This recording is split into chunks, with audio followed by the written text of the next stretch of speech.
Merci pour votre patience d'avoir attendu la fin de journée.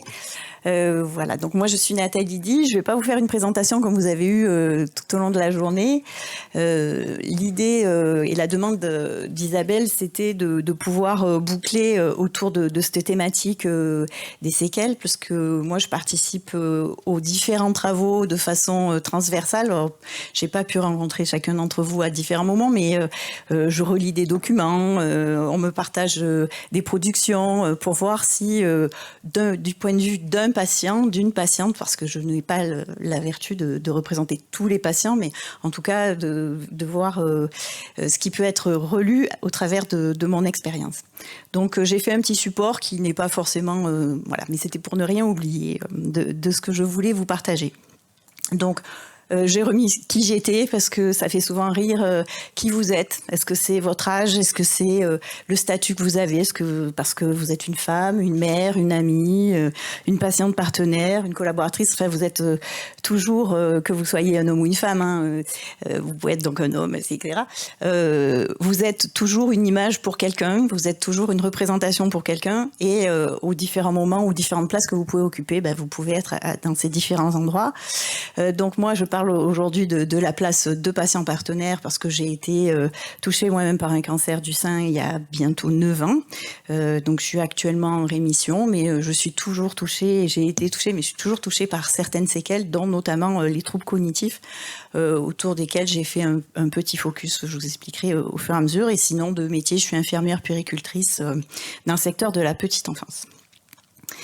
Donc moi au niveau de mon expérience dans le cadre des soins, comme je l'ai dit, c'est il y a bientôt une décennie, j'ai été touchée, comme je vous l'ai dit, pratiquement par toutes les séquelles. Alors, il n'y a pas forcément eu d'anticipation sur ce qu'elles pouvaient être. Il n'y a pas eu forcément d'outils proposés, de perspectives envisagées, bien que je pouvais pour certaines savoir où trouver. Mais par exemple, quand je me questionnais sur l'alimentation, le tout c'est que vous mangez quand vous avez faim, etc. Mais est-ce qu'il y a des trucs qu'il faut faire, pas faire? Non, vous faites comme vous sentez. Enfin voilà, je me suis trouvée un petit peu démunie parce que je suis quelqu'un qui a besoin de comprendre, de savoir sur quoi je peux m'appuyer. Et j'ai pas forcément toujours trouvé ces réponses-là. Donc je sais que ça a été partagé plusieurs fois dans la journée où le patient, il a parfois besoin de savoir tout ce à quoi il va pouvoir être confronté. En même temps, certains professionnels disant non, on peut pas leur dire tout ce qui risque d'arriver parce que sinon ils vont partir en courant. Et voilà, il faut trouver le juste équilibre entre tout cela. Au niveau de l'accompagnement des séquelles, moi celle sur laquelle j'ai été le plus démunie, c'est les troubles cognitifs en lien avec un cancer. On m'a dit non, c'est la dépression, c'est la fatigue. Je me sentais pas du tout déprimée et fatiguée, mais je sentais bien qu'il y avait quelque chose qui allait pas. Hein. J'étais plus capable de lire une page de livre, même pas finir une phrase, même au début.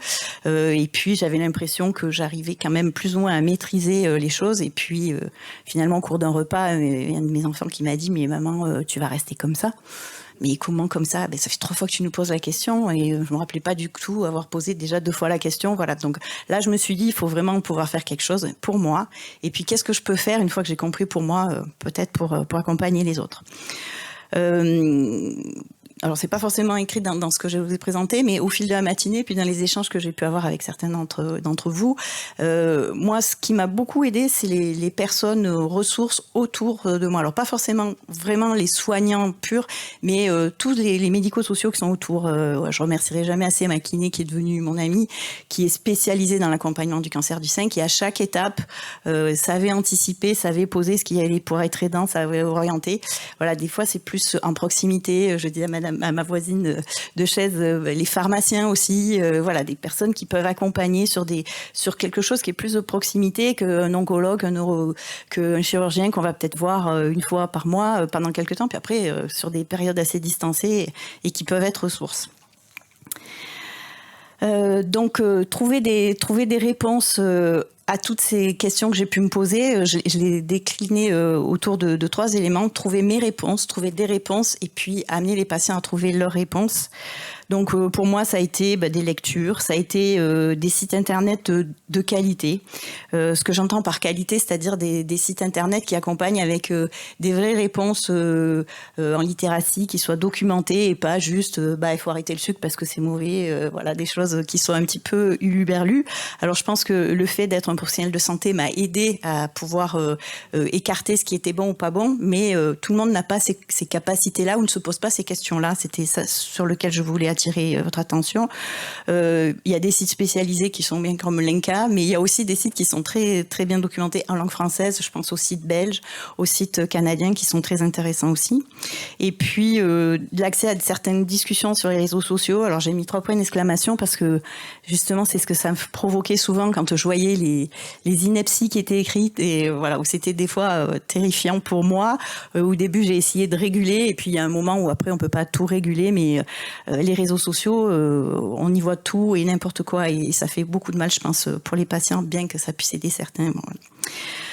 Après, ça a été de trouver un réseau de pairs. Moi, j'avais 47 ans autour de moi, dans les salles d'attente, etc. Il y avait que des personnes qui avaient, pour la plupart, presque le double de mon âge. Donc, j'étais toujours un petit peu désabusée de savoir avec qui je pouvais trouver des personnes qui avaient le même âge que moi ou qui avaient été touchées par la même maladie. Et puis de trouver des réponses autour de moi dans de l'accompagnement comme on proposerait aujourd'hui sur l'éducation thérapeutique. Il y a 10 ans, c'était un petit peu les prémices. Et puis, j'ai eu la chance sur le territoire, moi j'habite dans les Hautes-Alpes, je crois qu'Isabelle l'a dit, qu'il y a un groupe qui se met en place, mais c'était déjà 3 ans après mes traitements. Mais malgré tout, j'ai participé au groupe pour pouvoir un petit peu voir ce qui était proposé, pour savoir ce qui pouvait être autour de moi. Trouver des réponses, ça a été pour moi de me former comme patiente experte puis patiente partenaire. Donc, je vous ai mis les différentes choses que j'ai pu faire. J'ai démarré par un certificat universitaire de patient expert en maladie chronique et en éducation thérapeutique, puis un diplôme universitaire d'accompagnant en mission en oncologie. Ensuite, différentes masterclass, toujours de l'analyse de pratique parce que je trouve qu'on ne peut être que légitime pour accompagner des patients si on remet soi-même en question ses connaissances et ses compétences et c'est ce que permettent les groupes d'analyse de pratique de mon point de vue. Et puis depuis 2 mois maintenant, je participe à un DU cancer et cognition à l'université de Caen et qui est en cours avec une de mes collègues qui est dans la salle. Voilà. Trouver ces réponses, en règle générale, pour un patient, c'est quelles sont les visions du malade on peut avoir. Donc, comment le patient, il est évoqué sa place dans l'apprentissage, la vision qu'il peut avoir de l'apprentissage de lui-même face à la maladie.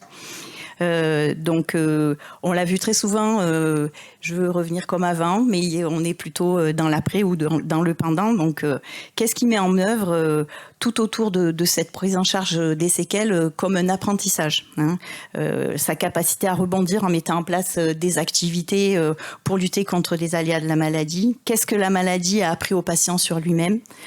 Comment le patient malade continue à vivre avec la maladie tout en gardant ses valeurs et toutes les stratégies qu'il peut mettre en place ou qu'il est nécessaire de mettre en place pour y faire face. Dans le dialecte des patients partenaires, on parle d'apprentissage expérientiel et existentiel. Et Catherine Tourette-Turgis parle du travail du malade, qui sont les activités du malade pour se maintenir en santé avec l'acquisition de compétences techniques, relationnelles notamment. Donc on parle de 2 types de compétences qui sont acquises par le patient pendant sa prise en charge, c'est les auto-soins et tout ce qui est autour des compétences psychosociales. Donc le patient est la personne qui vit avec la maladie, ce qui est différent d'une personne qui connaît la maladie. Et le savoir n'est pas à la même place entre les soignants et les patients. Et donc, dans l'accompagnement des séquelles, entre autres, il est important de savoir ce que le patient a eu au préalable comme information, beaucoup d'entre vous l'ont dit aujourd'hui, et a mis en place, lu, cherché, car là où il n'a pas trouvé de réponse, il va remplir avec des croyances. D'où l'importance d'avoir des connaissances de qualité. Et je pense que l'outil qu'on est tous en train de construire avec cet outil d'accompagnement des séquelles participera à ce remplissage de croyances avec de vraies connaissances. Il est important d'accompagner le patient justement pour d'en combler ses trous, les difficultés de l'accompagnement au changement, sans donner des réponses toutes faites, sans avoir aussi forcément un réflexe correctif. Voilà, de laisser la place au patient pour qu'est-ce que vous avez tenté de faire, qu'est-ce qui marche, qu'est-ce qui est difficile, qu'est-ce qui coince. Et donc le patient va aller sur le chemin de la recherche de solutions pour lui-même. Donc on ne le parasite pas forcément avec ce qui est bon pour lui, mais ce que lui ressent pour lui. Je donne souvent un exemple qui est décalé d'une patiente en éducation thérapeutique autour de la chirurgie bariatrique qui arrive auprès du médecin assez satisfaite de la période qu'elle vient de traverser, puis elle n'a pas perdu de poids. Et le médecin, lui, il n'est pas très content parce qu'elle n'a pas perdu de poids. Et elle lui dit, en fait, moi je suis super contente parce que c'est la première fois de toute ma vie que je n'ai pas pris de poids. Donc pour elle, son échelle de valeur, elle était je démarre une prise en charge sans recommencer à grossir après un régime, etc. et de stabiliser son poids. Pour elle, c'était une vraie réussite et elle n'avait pas le même niveau d'équivalence de valeur que le médecin. Donc voilà, c'était important qu'elle puisse le replacer. L'accompagnement des séquelles pour le malade, donc comme j'ai dit, c'est pas vivre avec la maladie, mais c'est vivre sa vie avec la maladie. Donc ne pas oublier qu'un malade patient, c'est aussi pour lui perdre sa liberté, vivre un problème d'aliénation de sa personne, entraîner des vulnérabilités pour lui-même et pour son entourage, surtout si c'est une maladie qui est invisible. Changer sa hiérarchie de valeurs, de sens, notamment en rapport avec la possibilité d'une mort possible. Envisager son rétablissement et en reprenant de la puissance sur son destin. Je vous ai mis après pour vous partager mes expériences en position de patiente experte partenaire donc autour de l'ETP. Donc je vous ai dit tout à l'heure, j'ai participé à un atelier, je participe toujours ponctuellement à un atelier d'éducation thérapeutique qui s'appelle Vivre avec un cancer sur Gap. Je suis animatrice et co-créatrice d'un programme qui s'appelle Cancer, je simplifie, qui est porté par le Montpellier Institut du Sein. Donc ça fait à peu près 3 ans que ce programme a été validé par l'ARS Occitanie, dans lequel j'anime un groupe autour des troubles cognitifs en lien avec un cancer. J'ai participé à des tests autour de l'ETP en visioconférence avec le CRESPACA. J'ai été formatrice pour l'association ILUP pour les professionnels libéraux qui voulaient se former à l'éducation thérapeutique. Je parle au passé parce que c'est un petit peu en stand-by cette formation. Et j'ai participé aussi en lien avec ILUP sur un podcast autour de l'éducation thérapeutique. Et puis mes autres expériences, pour revenir vers les troubles cognitifs en lien avec un cancer, j'anime des ateliers puisque en fait quand j'ai été touchée par les troubles cognitifs, par le fait que je n'ai pas trouvé de réponse, en tout cas pas immédiate, mais qui ont mis du temps à arriver jusqu'à moi, j'ai construit un atelier d'accompagnement des troubles cognitifs en lien avec un cancer que j'anime depuis 5 ans sur Gap et puis sur d'autres lieux ou sur d'autres sites en fonction des sollicitations que je peux avoir. J'anime un groupe de parole autour de paroles de patients pour la clinique de l'Étoile à Puy-Ricard, donc tout près d'ici. Je suis aussi formatrice occasionnelle dans des établissements de soins en santé. Et puis après, les places autour des conférences autour des troubles cognitifs. Et puis la place que je peux occuper aujourd'hui ici avec le groupe de travail autour des séquelles avec OncoPACA. Voilà, je vous remercie pour votre attention.